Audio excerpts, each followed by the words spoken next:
Halo, selamat pagi. Saat ini Anda menyaksikan Berita Banten bersama saya Rusdi Maulana. Sejumlah informasi aktual dan menarik akan kami hadirkan untuk Anda. Dan berikut 3 berita utama pagi hari ini. Gasak 30 unit motor komplotan maling ditangkap polisi.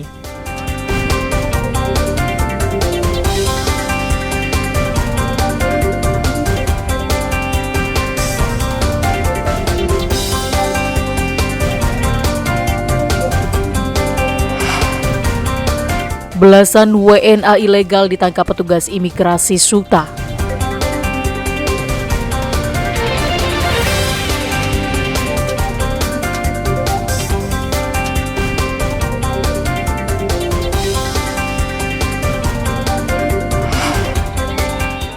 Mengisi akhir pekan dengan wisata bahari.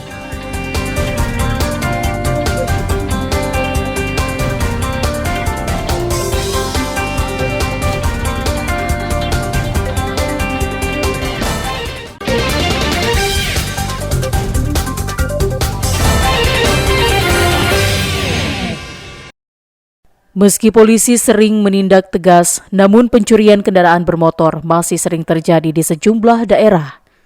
Seperti yang terjadi di Kecamatan Keragilan, Kabupaten Serang.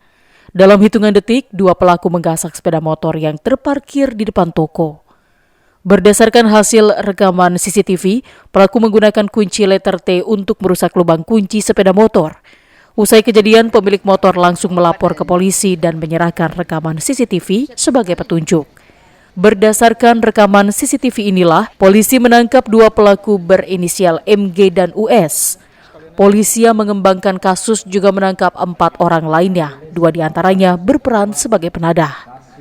Dari tangan pelaku, polisi menyita sejumlah barang bukti, termasuk 30 unit sepeda motor hasil kejahatan. Sepeda motor hasil curian biasanya dijual dengan harga 3 hingga 4 juta rupiah per unitnya. Berhasil mengungkap kejadian curanmor dengan 4 orang pelaku dalam arti pelaku yang mengambil langsung, dan 2 orang penadah atau penampung kendaraan hasil curian. Dari hasil penggeledahan ditemukan 30 unit kendaraan tanpa dilengkapi dengan surat-surat yang sah. Pelaku akan dijerat dengan pasal tentang pencurian dengan ancaman 5 tahun penjara. Ariel Maranus dan Rizal Ramdhani melaporkan dari Kabupaten Serang. Petugas imigrasi kelas 1 Bandara Soekarno-Hatta dan dibantu anggota TNI Polri membuka paksa pintu kafe yang dijadikan tempat persembunyian warga negara asing ilegal. Petugas memeriksa kafe setelah gagal menemukan para WNA di kamar apartemennya. Benar saja, 11 warga negara yang bermasalah berada di dalam kafe di lantai 2 yang gelap. Satu persatu WNA asal Afrika yang bersembunyi di kamar mandi hingga di balik sofa dikumpulkan untuk diperiksa dokumen keimigrasian seperti paspor dan izin tinggal. Namun, lagi-lagi paspor dan izin tinggal yang mereka miliki sudah habis masa berlakunya atau overstay. Banyak juga yang tidak bisa menunjukkan dokumen keimigrasian. Operasi malam ini kami operasi gabungan Timpora bersama TNI, Polri dan instansi terkait anggota Timpora mengamankan 11 warga negara Afrika di salah satu apartemen di Cengkareng, dan sekarang kami lagi tahap pemeriksaan dokumen-dokumen. Jika ditemukan pelanggaran oleh para WNA ilegal tersebut, imigrasi akan menindak termasuk mendeportasi.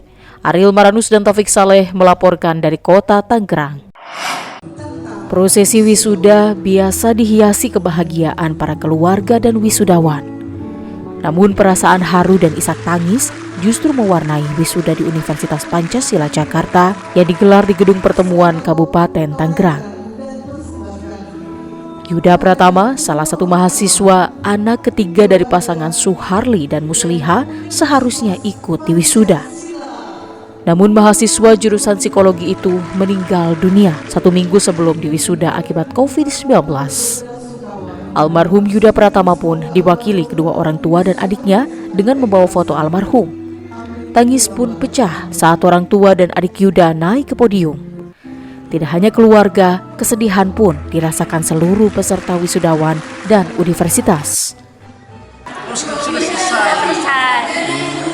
sebelum dia sakit dia udah selesai.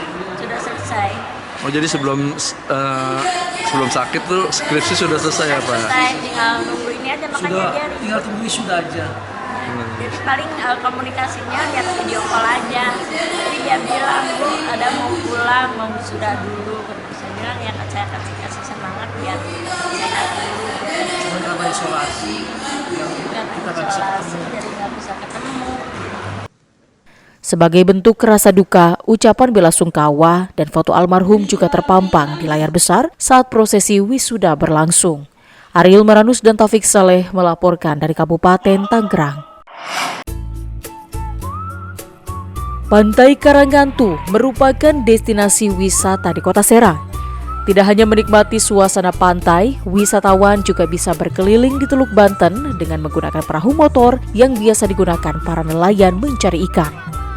Pengunjung tidak perlu khawatir, kapal-kapal ini memang sudah didesain untuk keperluan wisata bahari sehingga sudah lebih nyaman. Untuk bisa berkeliling di Teluk Banten, pengunjung tidak perlu merogoh kocek dalam-dalam karena pengelola hanya mematok tarif Rp12.000 untuk satu orang dewasa dan Rp6.000 untuk anak-anak. Pengunjung yang biasa mabuk perjalanan tidak perlu khawatir karena ombak di Teluk Banten tidak besar sehingga goncangan di atas perahu tidak begitu terasa. Dengan durasi perjalanan sekitar 30 menit, pengunjung bisa menikmati semilir angin di tengah laut sambil melihat aktivitas para nelayan termasuk juga melihat hutan bakau dari tengah laut. Naik kapal. Seru nggak tadi di tengah laut? Takut nggak tadi pas naik kapal? Enggak. Cuman pusing naik kapalnya. Goyang-goyang. Terus di tengah tadi lihat apa aja di laut? Burung foto sama pohon-pohon. Pak, Bagus banget pokoknya dah. oh, lihat nelayan lagi nangkepin ikan nggak tadi? Iyalah, harus lihat. Di setiap akhir pekan atau hari libur, wisata bahari ini selalu ramai dan diminati banyak wisatawan. Bahkan dalam satu hari, pemilik perahu wisata bisa mendapatkan penghasilan 1 hingga 1,5 juta rupiah. 10 tahun Pak bawa 10 tahun. kapal wisata. Oke.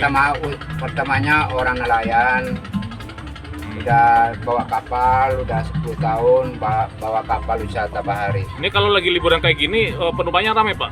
Rame kalau sore mainan sorenya kira-kira jam 4 jam 3 lah sore. Sehari bisa dapat berapa Pak penghasilan kalau kayak gini nih Pak? Kalau tanggal merah, kalau hari Minggu paling maksimal 1,5 juta. Bisa 1,5 juta ya? Itu kotor, belum dibagi keluar solar.